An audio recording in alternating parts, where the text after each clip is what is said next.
In this video, we're going to be looking at continuous random variables and specifically the uniform distribution. We'll also be talking about another common continuous random variable, the normal distribution, in a later video. First of all, there's some characteristics of a continuous random variable that are the same for that of a discrete random variable. So first of all, let's go ahead and define a continuous random variable, and then we'll look at these different characteristics. Remember, for a continuous random variable, the value can take on any value in an interval.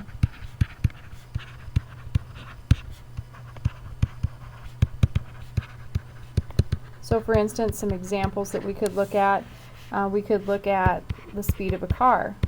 So it could take on any speed in the interval from, let's say, 0 and your speedometer goes up to 200. So it could take on any decimal, any fraction in between 0 and 200. So that's an example of a continuous random variable. I could look at flight time between two cities, and we could say it's between 50 and 65 minutes. The shortest flight ever has been 50 minutes, the longest flight ever has been 65 minutes, and the actual flight time for the next flight could be anywhere between 50 and 65. We could also look at something like the temperature of your oven. If you set the temperature of your oven to be 350 degrees, it might vary anywhere between 345 and 355, and any value in between, all decimals and all fractions. So these are all examples of continuous random variables. Now when we talk about continuous random variables, really what we're talking about is a histogram. Now we know kind of the idea behind a histogram, and what we end up doing is categorizing different values in different intervals for a histogram. But what we do is we make these intervals smaller and smaller and shorter until all possible values, and then we end up smoothing this curve. So this picture that we have right here, the red curve, is called the probability density function. Now we actually looked at a probability density function for our discrete random variables as well, but we've created a table out of that. Now we abbreviate probability density function as PDF, so that's what you'll see this as for the rest of the lectures. Now there's some characteristics of a PDF that are very important to know.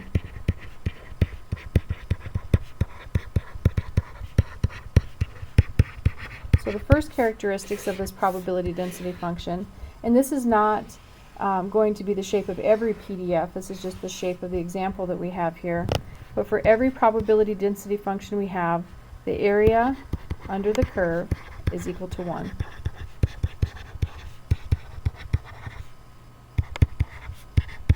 So that tells me that no matter what shape I have for my PDF, the area underneath the curve is 1. And this relates to a discrete random variable because remember, the sum of all the probabilities had to be 1. So those two things relate directly here.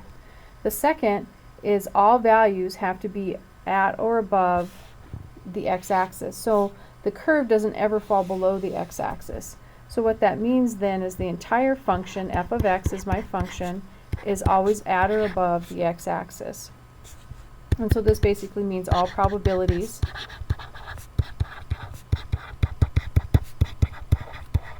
are positive. And it could be 0 as well. No area above a single point on a curve.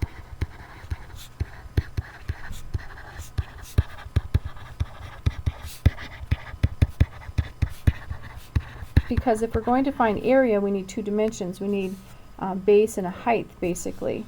But if we have a curve, let's say we have a curve over here, if I wanted to find this value, the area right here of this line, technically there's no area there because there's no base, it's just a single point. The fourth criteria here is that the area underneath the curve directly relates to probability. And this is an important idea. So if I wanted to use this curve and let's say to find the probability between 2 and 4, that's this area.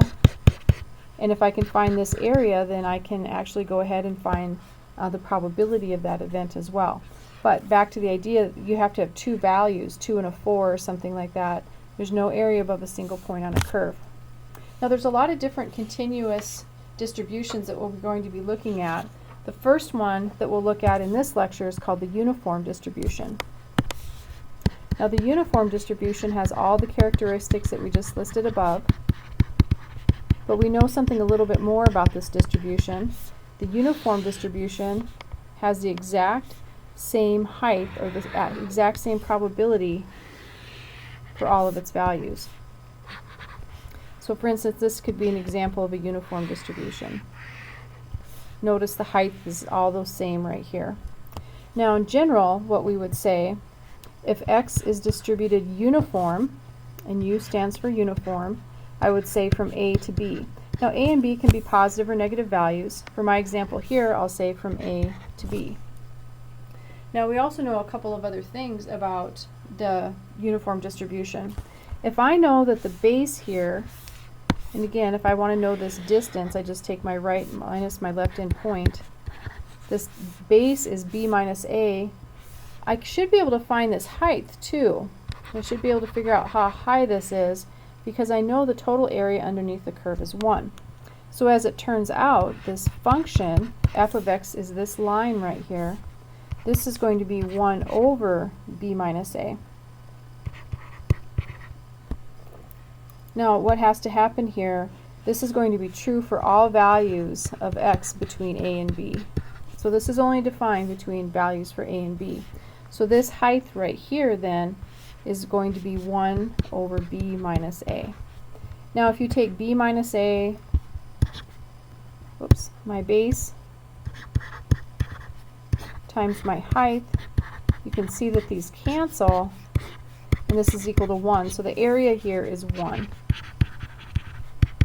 And that has to be true. Now our other characteristics are the area has to be 1.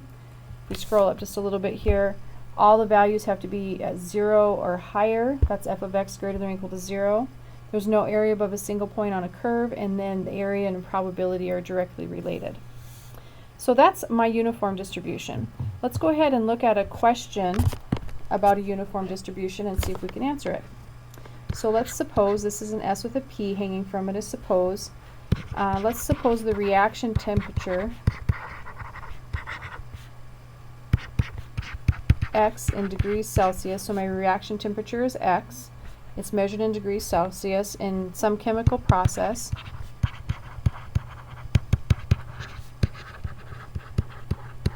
Has a uniform distribution. So we already know something about its shape. It's that rectangle shape. So it's a uniform distribution with A equal -5 and B equal 5. So the reaction temperatures are between -5 degrees Celsius and 5 degrees Celsius. So here's my setup, and then from here I'm going to ask some questions. So X is distributed uniform from -5 to 5. That's kind of my start here. Okay, so let's go ahead and draw a picture, and then let's go ahead and also come up with the PDF, the probability distribution function. So if we were to draw this picture, I know that this is going to go from -5 to +5. Same distance on either side. And then I'll have some height. Now my job is to figure out what the height is in order to figure out what the PDF is. So here's my uniform distribution. This graph, this line right here is f of x. Now if I want to figure out the height of this, I just need to remember that the base from -5 to 5 is equal to 10. So f of x, which is my PDF, probability distribution function, is 1 over 10. Okay, that's my f of x. So this tells me that my height then is 1 over 10. Now let's go ahead and look at all sorts of different questions that we could ask about this distribution. We could go ahead and look at this and say, what's the probability the reaction temp is less than 0?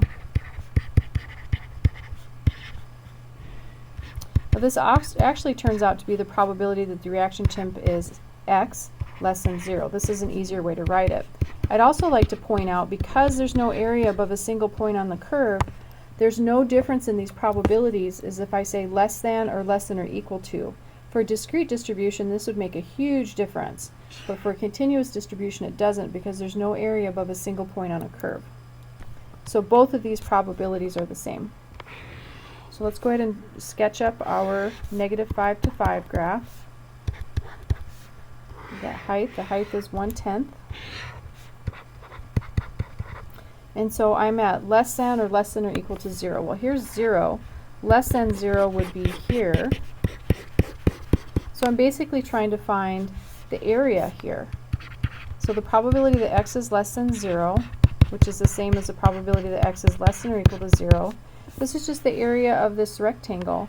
And it's going to be the base, which I can see is going to be a 0 minus a -5, or we know it's 5 units. You could write it like that if you wanted, over the height. And the height here is 1/10.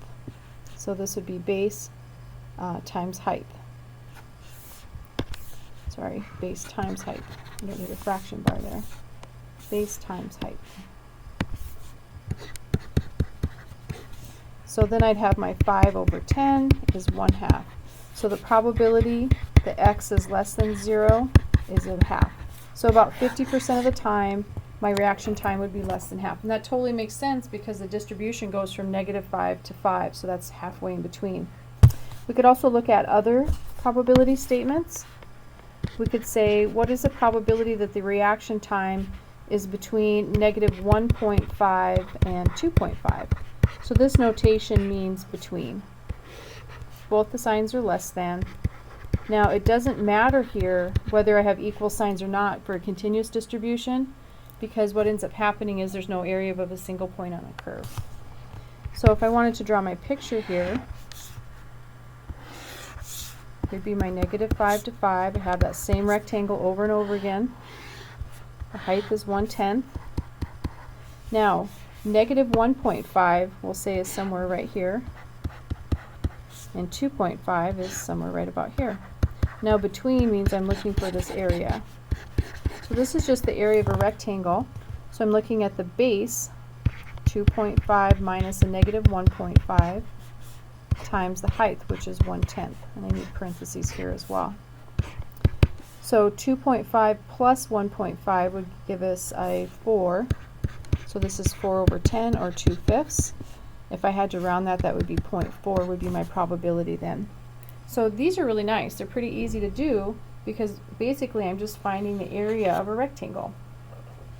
We can also bring some different language into this when we can say some things like at most and at least. So we could say, what's the probability that the temp is at most 3 degrees Celsius? Okay, well at most, okay. Let's drop our picture again. This is going to go from -5 to 5. So, well, here's 3. At most would mean all the values up to 3. Now the equal sign doesn't matter because this is a continuous distribution. So if we look at this, this is the probability that x is less than or equal to 3. We also need to take into account that my lowest value here is -5, so I could also write this probability as -5 to 3. So to find this probability, I would take my base times my height again, and I can see my base is going to be 5 units plus 3 units is 8 units, but the way that we can find that mathematically is you always take your right minus your left endpoint. So this is our base, and then our height, in this case, from previous examples we know is 1/10. So again, this is base times height. So this would be 8 over 10. We could reduce that to 4/5, which of course is 0.8 would be that probability. So again, when we're going through and finding these, the best thing to do is to find your PDF, which means finding the height of that rectangle. We can find the height of the rectangle because we know the base. And then after we find that, we can go ahead and sketch our curve and then just find the area underneath the curve, which in this case is really easy because it's just a nice little rectangle. Let's go ahead and pull in a problem that you might see from my math lab. Now most of the time when you're given a problem and you're working with the uniform distribution, there's going to be 2 important numbers, and that's for the values for A and B.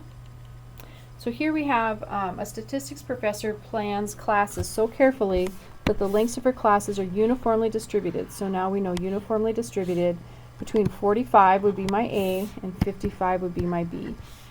And then we have find the probability that a given class times runs less than 50.5 minutes. Well, let's go ahead and define some variables. X, we're trying to keep track of class length. So sometimes it runs a little short, sometimes a little long, any value in between. We know that X is distributed uniform from A to B. And again, that was from 45 to 55 minutes. Well, if you notice here, 45 to 55 is 10 units. So this would tell me that my PDF is equal to 1/10, because my distance here again is 45 to 55. Let's go ahead and draw a picture of this distribution. We know it's uniform. And I don't have any negative values, so I'm just going to worry about the 45 and the 55 over here on the right-hand side. And I know the height, because my value for my base is equal to 10. So that tells me that my height has to be 1/10. So my height here is 1/10. Now again, this comes from the fact that the base is equal to 10. 10 times 1/10 is 1. And I know that the area here has to be equal to 1. Okay, so now what the question is, find the probability that a given class time runs less than 55 minutes. So probability less than 55 minutes. So runtime is less than 55 minutes. Now, if you had an equal sign here, it wouldn't matter because there's no area above a single point on a curve for a continuous distribution. However, less than 55, that statement does not include an equal sign. Oh, I'm sorry, I wrote down the wrong problem. Less than 50.5, not 55. So same thing will hold true, we just need to change the number here. So 50.5 is my value. This would be 50.5. Okay, so 50.5 is somewhere over here on my graph. Less than would be this area. So in order to find that probability, I would take base times height. Okay, so my base is going to be 50.5 minus 45. That's my right minus my left endpoint. And then the height I already figured out, given the values for A and B for my uniform distribution, the height is always going to be 1/10 for this example. Okay, let's go ahead and subtract. 50.5 minus 45 would be 5.5 over 10. And 5.5 divided by 10 is 0.55. So this is the probability that the class lasts less than 50.5 minutes, is 0.55. So these are pretty easy to work with just because we're really good at finding areas of rectangles. Now there's other continuous distributions that we're going to be working with as well, but for now we'll just go ahead and stick with the uniform distribution.